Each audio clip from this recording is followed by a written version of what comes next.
Hello, students, viewers.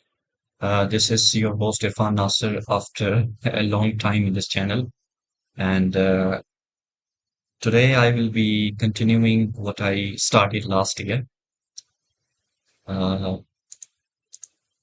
I actually started this lecture giving you some idea regarding critical state soil mechanics.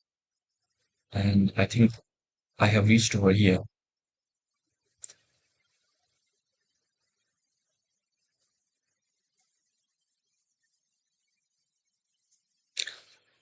So last time I was telling you about the three states of soil as there were like we made a graph E and ln sigma dash. And from this graph, we can see that the boundary between loose and dense soil is given by critical state line, which is this one. Therefore, the zones of contraction and dilation can be added. Now, contraction is like it's going to be smaller, dilation is going to be larger. So, these soils that will contract include loose soils and normally consolidated soil. Now, the soils which will be able to contract are basically loose soils. Obviously, the grains will be away from each other, and normally consolidated and lightly over consolidated soils. Dense sands and heavily consolidated clays will dilate. Now, keep in mind the clays will obviously dilate here. Okay, so this is the graph that we did last time, which shows E ln this one sigma dash. Now, keep in mind that while doing this critical state soil mechanics, there are certain graphs that you need to be aware of. And if you know about these graphs, obviously the questions that will come in the succeeding pages will be obviously, you will be using these graphs.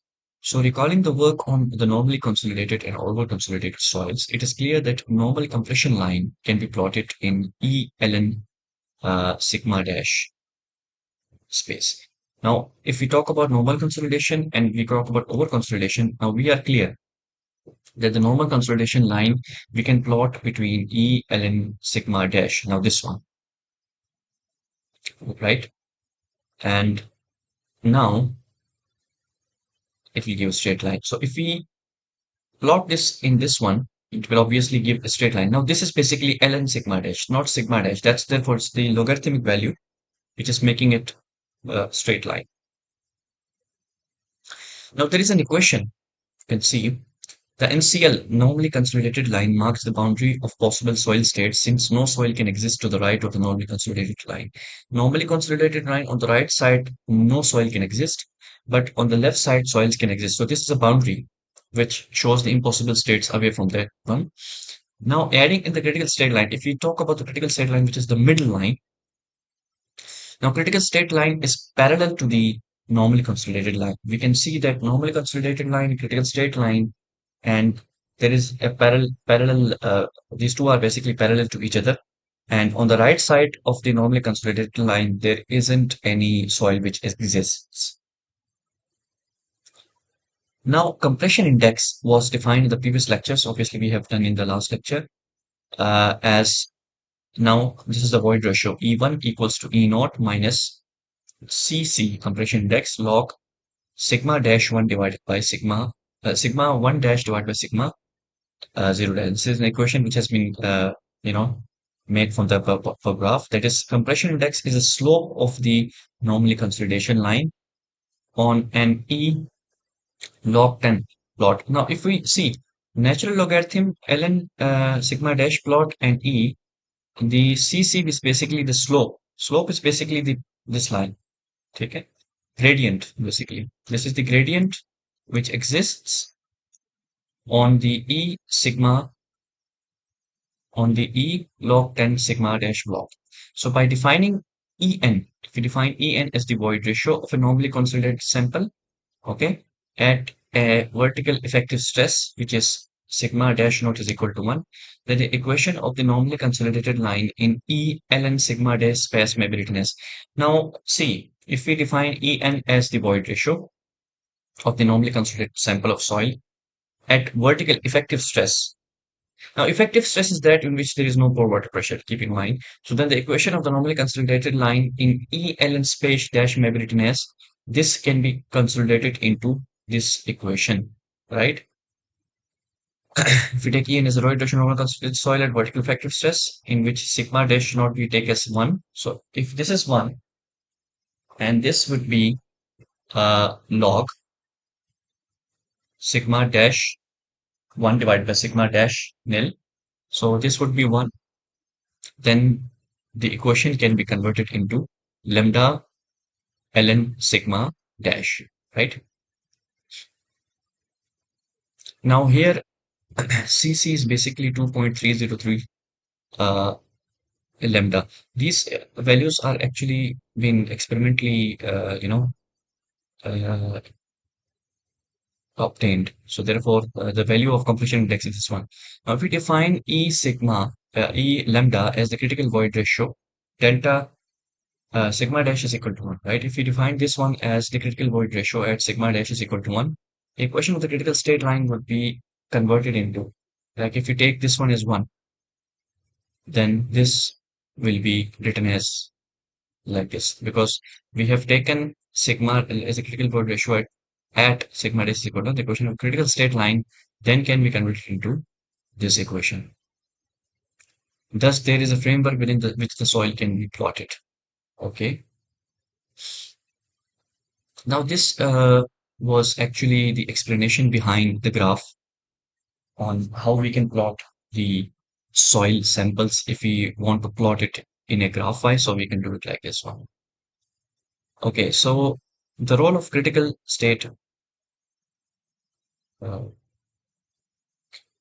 of uh, critical state soil mechanics. Now, what is basically why are we are studying this one, right? Why we are into so much depth regarding this one? So we will see it now. So the example using data from the shear box has shown some of the unifying power of critical state model. So the data that we have taken from the shear box uh, has basically shown us unifying power of critical state model. So it has shown us the model that how soil behaves, right? So it has demonstrated how soil behaves when it is sheared, okay? And some known and accepted results have been plotted in different way to make more sense of them. Yes, the data that they have obtained from the uh, soil, right?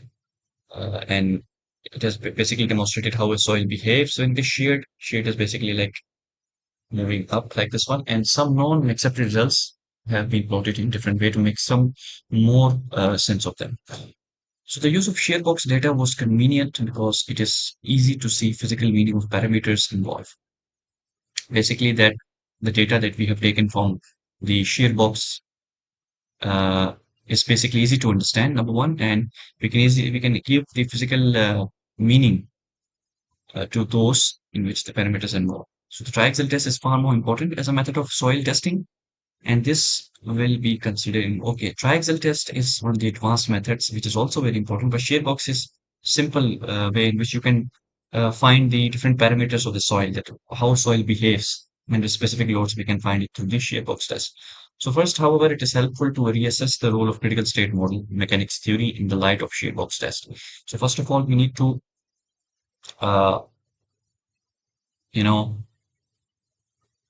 we have to look into the role of the shear box test, that how basically critical state theory is obtained through this shear box data.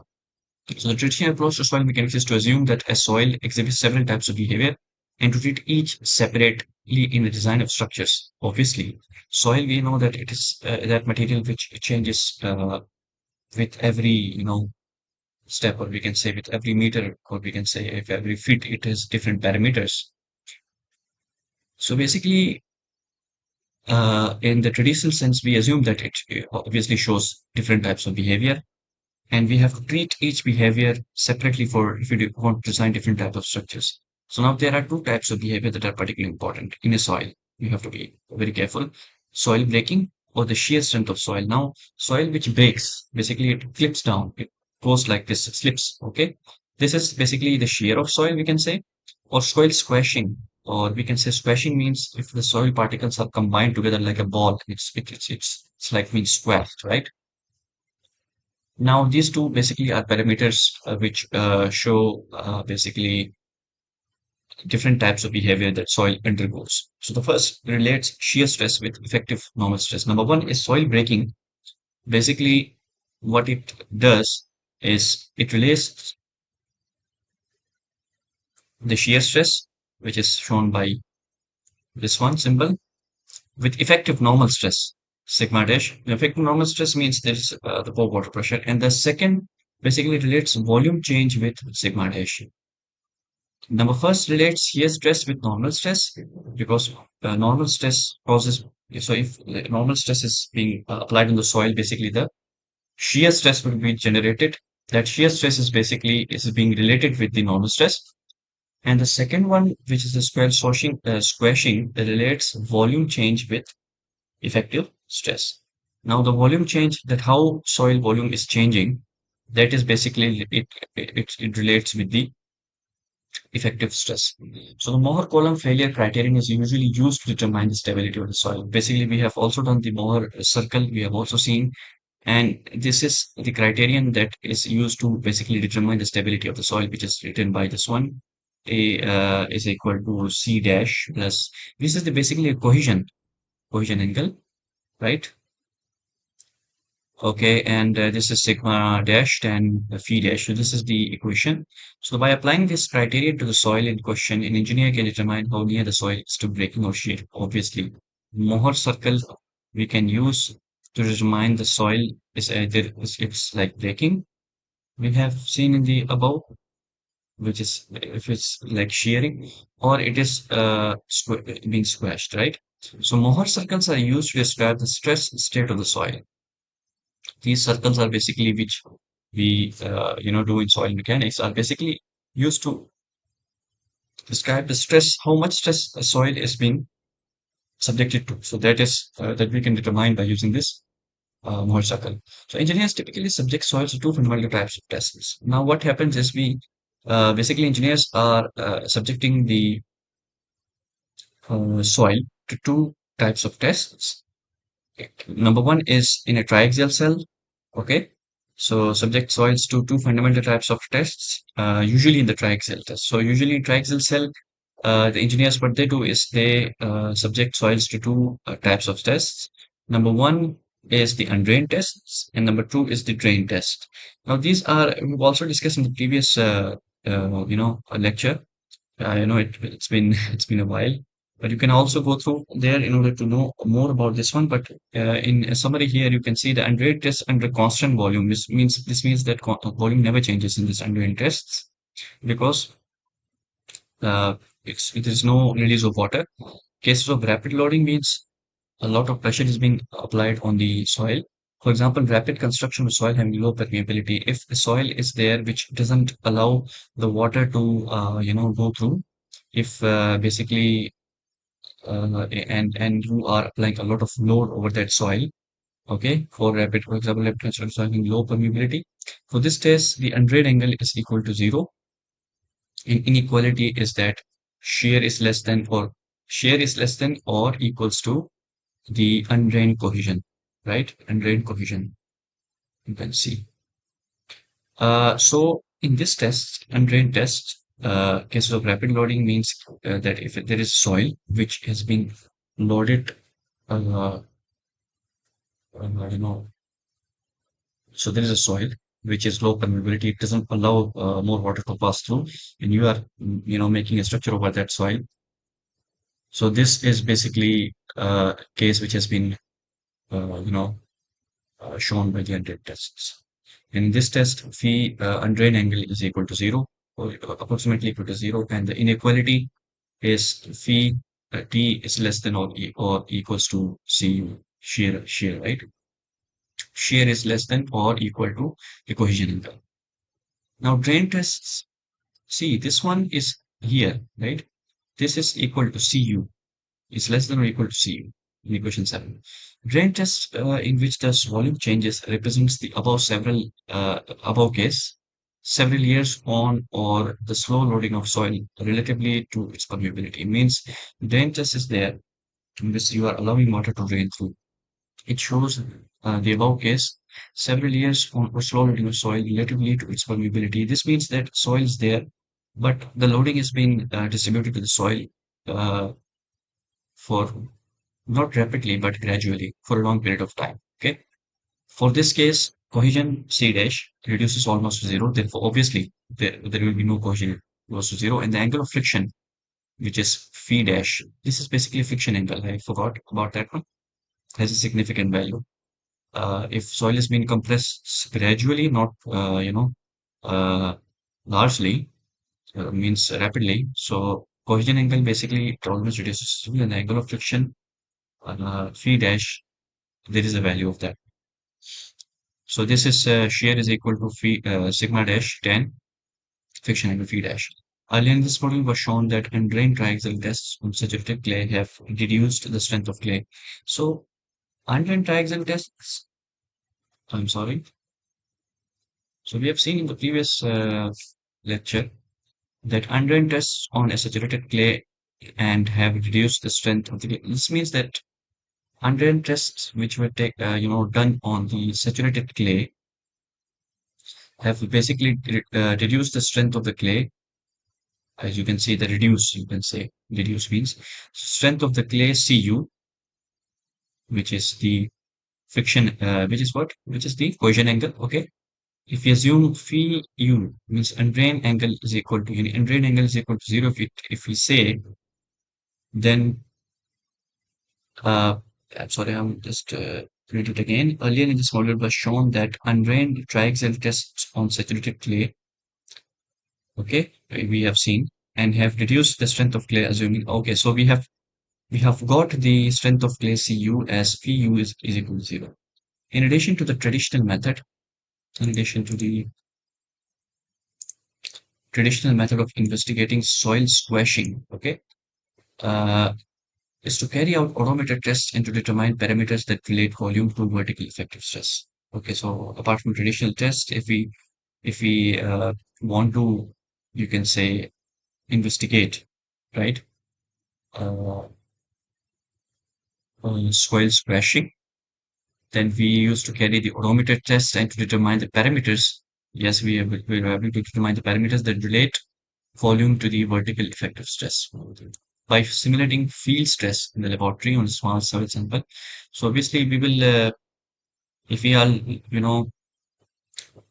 uh, simulating means to basically, do the thing that is actually happening. So obviously in the field, this stresses are being applied on the soil.